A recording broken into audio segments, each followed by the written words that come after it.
Bismillahirrahmanirrahim. Assalamualaikum warahmatullahi wabarakatuh.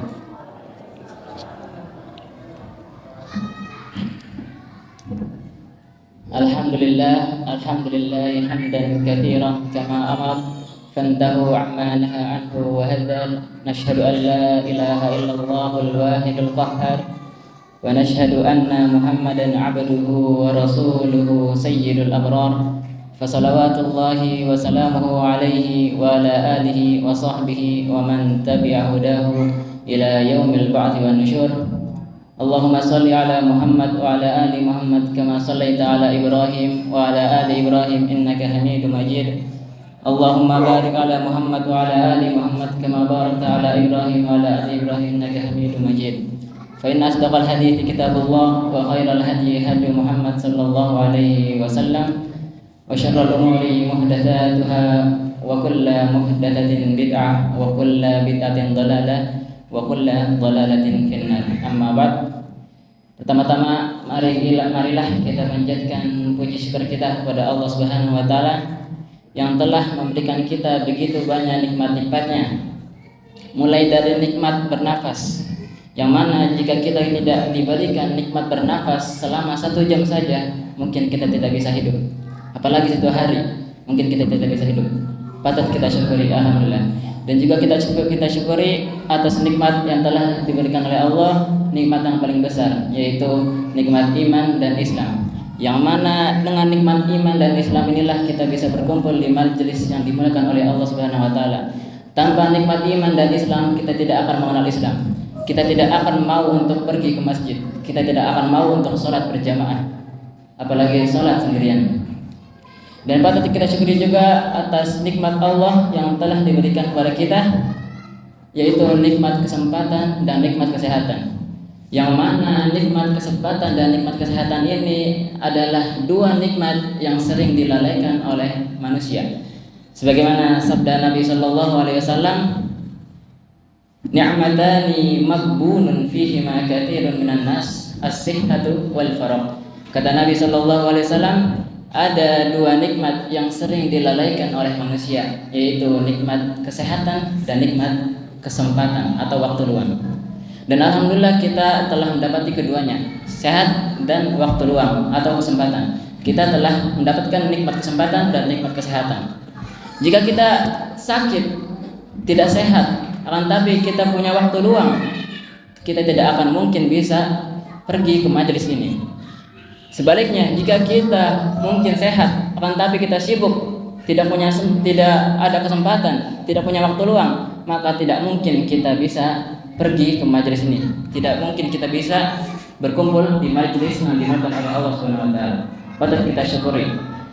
Tak lupa salat dan salam kita curahkan kepada baginda Nabi kita suri tauladan, baginda Nabi besar Muhammad sallallahu alaihi wasallam, serta keluarganya, para sahabatnya, dan para pengikutnya yang senantiasa mengikuti sunnah-sunnahnya hingga yaumil akhir nanti kelak. Jamaah yang dimuliakan oleh Allah, perkenalkan saya, nama saya Abdurrahman Al-Atsari, biasa dipanggil Abdurrahman. Saya asal Bekasi. Ya, saya baru lulus SMA. Baru kemarin lulus SMA. Umur masih 19 tahun. Belum nyampe 20, belum genap 20, masih 19 tahun. Saya masih baru lulus SMA, baru kemarin lulus SMA, dan alhamdulillah saya ditugaskan dari Himayah untuk bertugas di Karanganyar ini, insya Allah selama setahun. Dan insya Allah saya pada kesempatan ini akan menggantikan jadwal Ustadz yang kajian hari ini. Mungkin Ustadznya berhalangan atau tidak bisa hadir. Oke, kita lanjut. Jemaah yang dimuliakan oleh Allah, saya punya sebuah kisah nyata, dan saya sendiri yang menjadi saksi matanya. Jadi saya punya teman sekelas yang mana qadarullah dia meninggal pada waktu SMA. Pas tahun ketiga atau tahun keempat dia meninggal qadarullah. Jadi kronologinya begini. Pertama-tama awalnya dia itu sakit usus buntu. Lalu dia dioperasi, Dan setelah dioperasi, alhamdulillah dia sembuh. Lalu dia balik lagi ke pondok. Setelah beberapa hari, tiba-tiba dia kambuh lagi usus buntunya. Dan akhirnya dia dioperasi lagi, dan mulai dari situ muncullah penyakit-penyakit yang lain. Sehingga selama 6 bulan dia kesakitan, qadarullah Allah memanggilnya. Dia meninggal dalam waktu 6 bulan sakit-sakitan. Padahal dia masih muda. Padahal dia di angkatan kita, di angkatan saya, dia adalah yang paling muda di antara kita. Di angkatan kita itu ada kelahiran tahun 2005 sama 2004. Dan dia ini tahun 2006, paling muda. Akan tapi paling cepat duluan yang meninggalnya. Kita tidak tahu, ternyata yang paling muda duluan ternyata yang meninggal duluan. Dari sini kita bisa mengambil pelajaran bahwasanya kematian tidak pandang umur, kematian tidak ada yang mengetahuinya. Seperti teman saya ini, dia paling muda, akan tapi dia ternyata yang paling duluan yang meninggal di antara kita semua. Dan kita tidak mengetahui ternyata yang meninggal duluan adalah dia yang paling muda. Maka dari itu, kematian tidak ada yang mengetahuinya. Saya ada kisah nyata dan saya sendiri yang menjadi saksi matanya.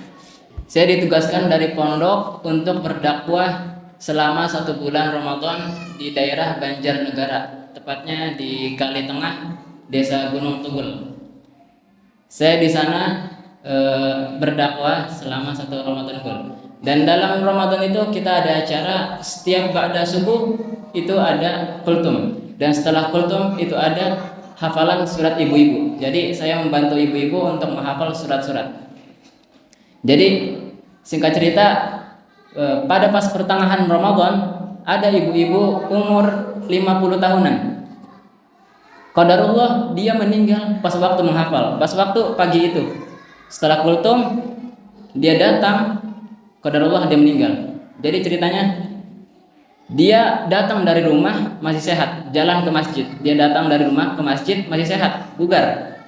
Dia datang ke masjid, sesampainya di masjid dia minta tolong ke saya, Ustadz tolong saya carikan surat Al-Mulk. Maka saya carikan surat Al-Mulk. Setelah saya carikan, dia mulai menghafal bersama ibu-ibu yang lain. Dan saya bantu untuk menghafalnya. Dan pas di ayat ketiga, qadarullah, saya lihat ibu itu terlihat sesak napas. Akan tapi sesak napasnya masih biasa, sesak napas biasa. Dan ibu itu ayat ketiga itu belum hafal, ayat 3 Al-Mulk. Sedangkan ibu-ibu yang lain sudah hafal. Padahal itu sudah diulang berkali-kali. Dan ibu itu nggak bisa sama sekali. Akhirnya saya minta ibu-ibu yang lain untuk mengulangi lagi sekali lagi. Pas pengen diulangi lagi, tiba-tiba qadarullah ibu itu tergeletak langsung. Tergeletak, jatuh. Akhirnya saya minta tolong ke ibu yang lain. Ibu tolong bantu ibu itu. Akhirnya dibantu dan ternyata ibu itu sesak napas sejadi-jadinya, seperti sakaratul maut. Dia sesak napas banget. Akhirnya saya minta untuk memanggil keluarganya di rumah, dan akhirnya dia dibawa ke rumah sakit.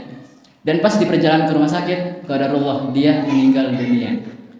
Sampai rumah sakit dia sudah tidak bernyawa. Jadi pelajaran yang bisa kita ambil bahwasannya kematian tidak ada yang mengetahuinya. Sungguh cepat. Kita masih sehat, seperti yang tadi ibu tadi, dia masih sehat dari rumah, dia sehat. Tiba-tiba sampai di masjid, selang beberapa menit, tiba-tiba Allah memanggilnya. Begitu cepat kematian datang. Tidak ada yang tahu, tidak ada yang mengetahuinya.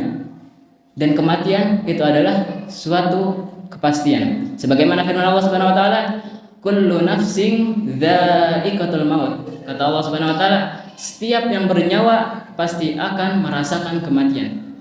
Di sini Allah mengatakan, memakai kata an-nafs. Nafas artinya nyawa, bukan insan atau an-nas yang artinya manusia, bukan kullu nas, bukan setiap manusia, bukan kullu insan, bukan setiap orang. Akan tapi Allah mengatakan kullu nafsin dha'iqatul maut. Setiap yang bernyawa pasti akan merasakan kematian. Mengapa? Karena yang bernyawa bukan hanya manusia, binatang bernyawa, tumbuhan bernyawa. Maka setiap yang bernyawa pasti akan merasakan kematian, pasti akan menjumpai kematian. Hewan akan mati, tumbuhan akan mati, begitu juga manusia pasti akan meninggal dunia. Dan firman Allah Subhanahu wa taala, Allah berfirman, "Ainama takunu yudrikumul maut walau kuntum fi burujim musyayyadah." Kata Allah Subhanahu wa taala, di mana kamu berada, ainama takumun, di mana kamu berada, yudrikumul maut, kamu pasti akan menjumpai kematian. Kematian pasti akan menjumpai kalian. Walau kuntum fi burujim musyayyadah, walaupun kalian berada di tembok yang sangat besar, berada di benteng yang sangat kokoh, kematian pasti akan mendatanginya. Walaupun dia berada di dalam istana, pasti dia akan meninggal dunia. Walaupun dia berada di tempat yang paling nyaman, dia pasti akan merasakan kematian. Maka dari itu, persiapkanlah diri kita untuk menghadapi kematian ini. Karena apa? Karena kematian tidak ada yang mengetahuinya. Jemaah yang dimuliakan oleh Allah Subhanahu wa taala, Nabi Muhammad SAW bersabda dari Anas radhiyallahu anhu, qala Rasulullah SAW bersabda, man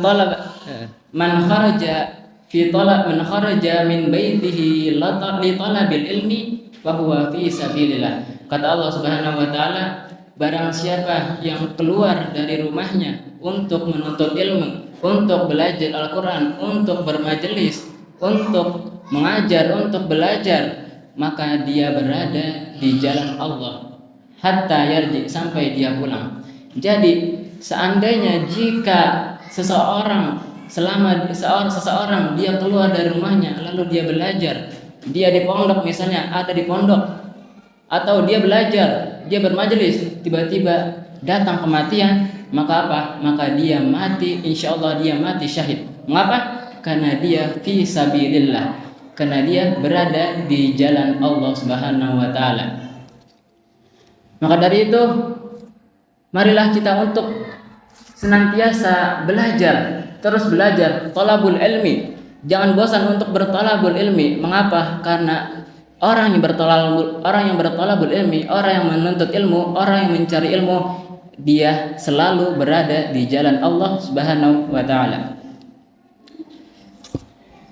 Jemaah yang dimuliakan oleh Allah Subhanahu wa taala, Nabi Muhammad SAW juga pernah bersabda, bahasanya Nabi SAW bersabda, a'maru ummati baina sittin ila sab'in wa aqalluhum man yajuzu dzalika. Kata Nabi SAW, umur umatku sekitar 60 sampai 70 tahun saja, dan hanya sedikit yang bisa melewati umur tersebut.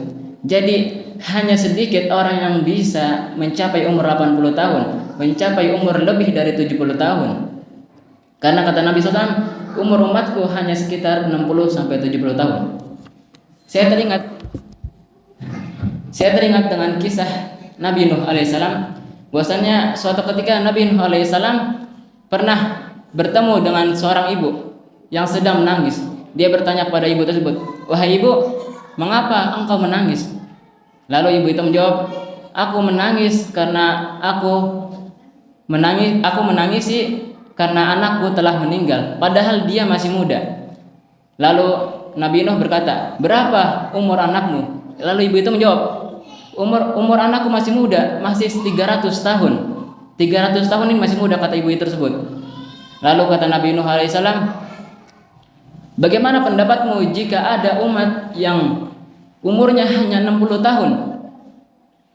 Maka ibu itu bertanya, "Apakah ada umat tersebut?" Maka kata Nabi Nuh, "Tentu ada." Maka kata ibu tersebut, "Tentu jika saya berada di umat tersebut, maka saya akan terus beribadah, maka saya akan bangun rumah di bawah pohon, lalu saya akan beribadah terus menerus."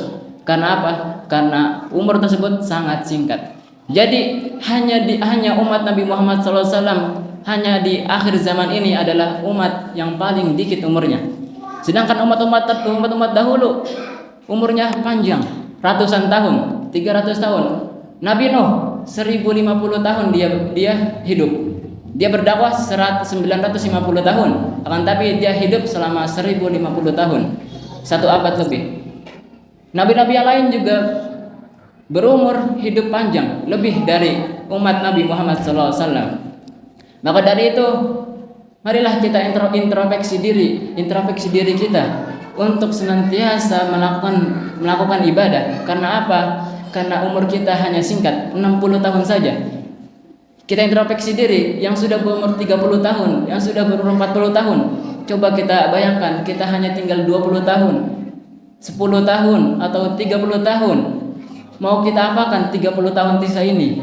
Maka dari itu, kita jangan sia-siakan umur ini, jangan sia-siakan waktu yang kosong ini. Waktu yang masih ada, yang masih diberi oleh Allah Subhanahu wa taala, yang masih diberi kehidupan oleh Allah Subhanahu wa taala. Kita habiskan kehidupan ini untuk beribadah kepada Allah Subhanahu wa taala. Jangan lupakan akhirat. Kenapa? Karena akhirat kehidupan yang kekal, sedangkan dunia adalah kehidupan yang sangat-sangat sementara. Rasulullah membandingkan bahwasanya di dunia itu hanyalah seperti orang yang lewat, orang yang berteduh di bawah pohon lalu dia pergi, hanya sebentar, hanya singkat saja. Jemaah yang dimakan oleh Allah Subhanahu wa taala, Nabi Muhammad SAW, Rasulullah juga pernah bersabda bahwasanya inna ahadakum la ya'malu bi amalin ahli jannah hatta ma yakunu bainahu wa bainaha illa dhira'un fa yasbiqu alaihi alkitab fa ya'malu bi amalin ahli an-nar fa yadkhuluha wa inna ahadakum la ya'malu bi amalin ahli an-nar hatta ma yakunu bainahu wa bainaha illa dhira'un fa yasbiqu alaihi alkitab fa ya'malu bi amalin ahli jannah fa yadkhuluha. Kata Nabi SAW bahwa ada di antara kalian yang senantiasa beribadah, senantiasa melakukan amal soleh, sehingga jarak antara dia dengan surga hanya sejengkal, hanya sehasta. Lalu ketetapan Allah telah dibuat, sehingga tiba-tiba dia melakukan kemaksiatan, sehingga dia wafat dalam kemaksiatan. Wa inna ahadakum, dan kata Nabi SAW, dan ada di antara kalian yang senantiasa bermaksiat, senantiasa berbuat onar, senantiasa berbuat dosa, hatta ma yakunu bainahu wa bainaha illa dhira', sampai jarak antara dia dengan neraka hanya sejengkal. Karena apa? Karena saking maksiatnya. Fa yasbiqu 'alal kitab, akan tapi ketetapan Allah sudah dibuat. Fa ya'malu bi amal ahli jannah fa yadkhuluha, maka tiba-tiba dia bertaubat, dia melakukan ibadah, sehingga apa? Sehingga dia wafat dalam keadaan beribadah, dalam keadaan Islam, dalam keadaan iman. Saya teringat dengan sebuah kisah. Ada seorang yang telah membunuh 99 orang. Kisah ini mungkin sudah cukup masyhur. Ada seseorang yang telah membunuh 99 orang. Lalu dia menyesal, sehingga dia ingin bertaubat. Lalu dia datang ke sebuah daerah. Dia tanyakan ke ustadz di sana, ke dai di daerah sana. Wahai ustadz, saya telah membunuh 99 orang dan saya ingin bertaubat. Apa kata ustadz tersebut? Ustadz tersebut menjawab, tidak, kamu tidak bisa, karena kamu telah membunuh 99 orang, kamu tidak bisa bertaubat. Maka jengkel anak ini, jengkel orang yang telah membunuh 99 orang ini, jengkel ya. Sehingga apa? Sehingga dia membunuh ustadz ini, sehingga genap dia membunuh 100 orang. Sehingga dia menyesal lagi, dia sangat menyesal lagi karena dia telah membunuh 100 orang. Sehingga dia bertobat lagi, dia ingin bertobat, dia pindah ke daerah lain. Lalu dia bertanya ke ustadznya, ke ustadz di daerah tersebut, wahai ustadz, saya ingin bertobat, saya telah membunuh 100 orang, saya ingin bertobat. Lalu kata ustadz tersebut, jika kau ingin bertobat, maka datanglah engkau ke negeri ini, ke negeri tersebut, katanya. Lalu singkat cerita, orang ini pergi ke negeri tersebut. Lalu ketika pas di jalanan, tiba-tiba kematian datang. Tiba-tiba dia meninggal dunia. Sehingga apa? Sehingga datanglah dua malaikat penjaga neraka dan penjaga surga. Dia turun kedua-duanya. Dia mau mengambil nyawa anak ini. Pas turun ke bumi, malaikat ini berdebat. Tidak, malaikat yang malaikat penjaga surga ingin memasukkannya ke surga. Dia mengatakan, tidak, dia sudah bertaubat. Dia sudah bertobat dan Allah mengampuninya. Lalu malaikat penjaga neraka tidak terima. Tidak, dia telah membunuh 100 orang. Tidak boleh. Akhirnya dua malaikat ini mengadu kepada Allah Subhanahu wa taala. Wahai Allah, akhirnya Allah Subhanahu wa taala memberi solusi. Allah Subhanahu wa taala mengatakan, coba ukur jarak antara dari dia mulai bertaubat hingga negeri tersebut. Diukur dari dia mulai bertaubat sampai negeri tersebut. Pas diukur ternyata dia lebih dekat dengan negeri yang pengen dia hijrah. Sehingga apa? Sehingga Allah mengampuninya, sehingga dia masuk surga. Masya Allah, kita bayangkan, orang ini baru mau taubat, belum bertaubat, baru ingin punya keyakinan bertaubat, lalu dia meninggal, akan tapi Allah menerima taubatnya, padahal dia belum bertaubat, hanya ingin bertaubat, akan tapi Allah menerima taubatnya, sehingga apa? Sehingga dia dimasukkan ke dalam surganya Allah Subhanahu wa taala. Dan juga ada sebuah cerita, ada dua orang, satu ahli ibadah, satu ahli bermaksiat. Jadi dua orang ini tinggal satu rumah. Yang ahli beribadah dia tinggal di atas, yang ahli beribadah dia tinggal di bawah, dan yang ahli bermaksiat dia tinggal di atas. Selama berhari-hari yang ahli ibadah dia senantiasa membaca Al-Quran, sholat, sedangkan yang ahli bermaksiat di atas dia sering musik-musikan, sering bermaksiat sehingga selalu berisik. Hingga suatu hari tiba-tiba orang ahli ibadah ini tiba-tiba dia merasa bosan. Dia merasa bosan karena dia terus beribadah. Dia mengatakan, cobalah saya ingin bermaksiat sekali-kali, katanya dia. Dia ingin bermaksiat sehingga dia ingin ke atas untuk bermaksiat dengan temannya. Sedangkan orang bermaksiat ini tiba-tiba dia ingin bertaubat. Dia mengatakan, saya bosan bermaksiat ini, saya ingin bertaubat, cobalah saya mau bertaubat dengan teman saya di bawah. Sehingga dua orang ini, yang satu ahli ibadah ke atas dan ahli bermaksiat ini turun ke bawah. Dan sampai di tangga, tiba-tiba kedua ini terpleset dan hingga akhirnya keduanya meninggal. Dan di sini siapa yang masuk neraka dan siapakah yang masuk surga? Ada mengatakan bahwasanya yang masuk surga adalah orang bermaksiat yang ingin bertobat. Kenapa? Karena di akhir hayatnya dia bertobat. Sedangkan orang yang beribadah, orang bermaksiat, Allah mengazabnya. Karena apa? Karena dia di akhir hidupnya dia bermaksiat. Maka dari itu, jangan sampai kita sekali-kali untuk bermaksiat. Berhati-hatilah kita untuk bermaksiat. Karena apa? Karena kita tidak tahu. Siapa yang tahu bahwasanya jika kita bermaksiat kita masih hidup? Tidak ada yang tahu. Maka dari itu, berhati-hatilah terhadap bermaksiat. Berhati-hatilah terhadap berbuat perbuatan dosa. Kenapa? Karena Nabi SAW bersabda, innamal a'malu bil khawatim. Kata Nabi SAW, sesungguhnya amal-amal itu tergantung pada akhirnya, pada akhir hidupnya. Jika akhir hidupnya dia husnul khatimah, dia dalam keadaan beribadah, insyaallah dia akan masuk ke dalam surga. Jika di akhir hayatnya dia bermaksiat, naudzubillah min dzalik, mungkin dia diazab oleh Allah Subhanahu wa taala. Jemaah salat yang dimuliakan Allah. Nabi SAW juga bersabda, yatba'ul mayyitu salatun. Kata Nabi SAW, yang mengikuti seorang ketika dia meninggal itu ada 3. Fayarji'u ithnani wa yabqa wahidun. Yatba'uhu amaluhu wa ahluhu wa maluhu. Fayarji'u ahluhu wa maluhu wa yabqa amaluhu. Kata Nabi sallallahu alaihi wasallam, bahwasannya ketika seseorang meninggal maka akan ada 3 hal yang akan mengikutnya sampai di liang lahat. Yang pertama adalah keluarganya, dan yang kedua adalah hartanya, dan yang ketiga adalah amalannya. Fayarji'u ithnani wa yabqa wahid. Kata Nabi sallallahu, maka 2 hal tersebut akan pulang dan satunya akan tetap. Fayarji'u ahluhu wa maluhu, maka akan pulang kerabatnya, keluarganya akan pulang, tidak menemaninya di dalam kubur. Wa maluhu, dan begitu juga hartanya tidak akan bisa menemaninya di dalam kubur sana. Wa yabqa wahidun wa yabqa amaluhu, dan yang tinggal hanya amalannya.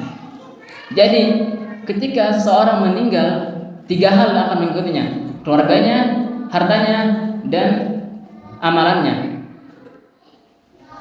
Dan dua akan pulang, kerabatnya, keluarganya, hartanya akan pulang, akan balik ke rumahnya, sedangkan amalannya akan tetap di liang lahat, akan menolongnya, akan menemaninya di liang lahat kelak nanti, amalan-amalannya. Jadi amal-amal soleh kita insya Allah di liang lahat akan menemani kita di dalam gelap liang lahat tersebut, akan menemani kita. Jadi amal soleh, dalam riwayat ada yang mengatakan bahwasanya amalan soleh akan datang pada saat kita dikubur kelak, akan datang amalan soleh dengan berwujud manusia yang sangat-sangat cerah. Dia akan menemani kita di dalam kuburan yang sangat gelap nanti. Maka dari itu perbanyaklah amal soleh. Karena apa? Karena hanya amal soleh yang bisa menemani kita di alam kubur, yang bisa membantu kita saat kita di yaumil hisab kelak nanti. Dan Nabi SAW juga bersabda, "Idza mata ibnu Adam in qata'a amaluhu illa min thalathin, sadaqatun jariyatun aw ilmun yuntafa'u bihi aw waladun shalihun." Kata Nabi SAW, jika meninggal seorang, maka akan terputus semua amalan-amalannya. Semua amalan solehnya jika dia meninggal maka akan terputus, kecuali 3 hal. Yang pertama adalah sedekah jariah, yang kedua adalah ilmu bermanfaat, dan yang ketiga adalah anak yang soleh yang selalu mendoakan kedua orang tuanya. Di hadis pertama kita mendapatkan bahwasanya hanya amalan yang bisa menemani kita, dan dari hadis kedua hanya 3 amalan yang terus mengalir pahalanya walaupun kita sudah di liang lahat kelak nanti. Jadi ketika kita sudah meninggal maka terputus amalan, pahala-pahala kita terputus, pahala salat kita terputus, pahala kita semua terputus, kecuali 3 hal: sedekah jariah, ilmu bermanfaat, dan anak yang soleh. Sedekah jariah, kita bersedekah, misalnya kita bersedekah masjid, kita bangun masjid. Selama masjid itu masih dipakai, walaupun dia sudah meninggal, dia mewakafkan masjid, walaupun dia sudah meninggal, akan tapi masjid tersebut masih dipakai, maka pahalanya akan terus mengalir walaupun dia sudah meninggal. Begitu juga sedekah yang lain, sedekah baju, sedekah tanah, dan lain sebagainya. Selama sedekah itu masih dipakai, maka pahala tersebut akan terus mengalir walaupun seorang tersebut telah meninggal dunia. Yang kedua adalah ilmu yang bermanfaat. Ilmu yang bermanfaat akan terus mengalir pahala-pahalanya. Beginilah, jadi enaknya menjadi guru seperti ini. Jadi dia mengajar suatu ilmu sehingga ilmu tersebut dilakukan oleh murid-muridnya, sehingga itu menjadi amal jariahnya. Sehingga jika guru tersebut meninggal dan muridnya tersebut masih mengamalkan apa yang diperintahkan oleh gurunya, sehingga pahala akan terus mengalir kepadanya walaupun dia sudah meninggal dunia, terus mengalir walaupun dia sudah di liang lahat.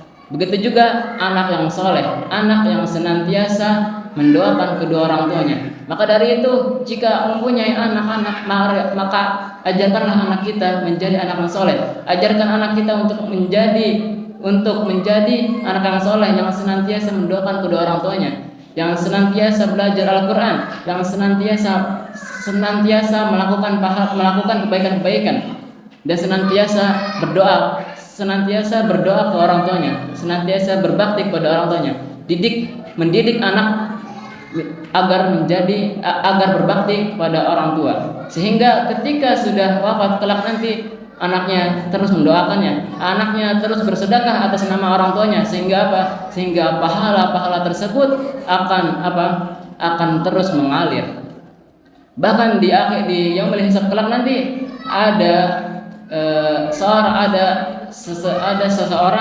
seorang bapak, dia dipakaikan mahkota, dia dipakaikan baju kebesaran dari emas, sangat mengkilau, dia melihat kelak nanti.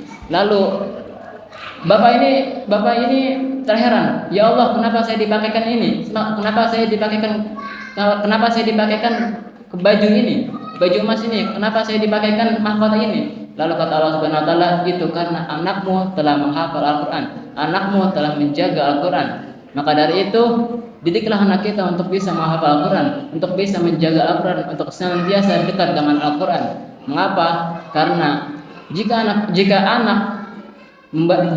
dekat dengan Al-Qur'an, maka orang tuanya akan dilindungi, insyaallah akan dilindungi oleh Allah Subhanahu wa taala. Jemaah yang dirahmati Allah Subhanahu wa taala, mungkin hanya ini yang bisa saya sampaikan, kurang lebihnya mohon maaf.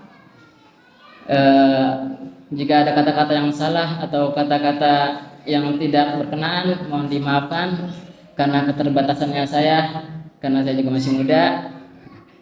Mohon maaf, kurang lebihnya mohon maaf.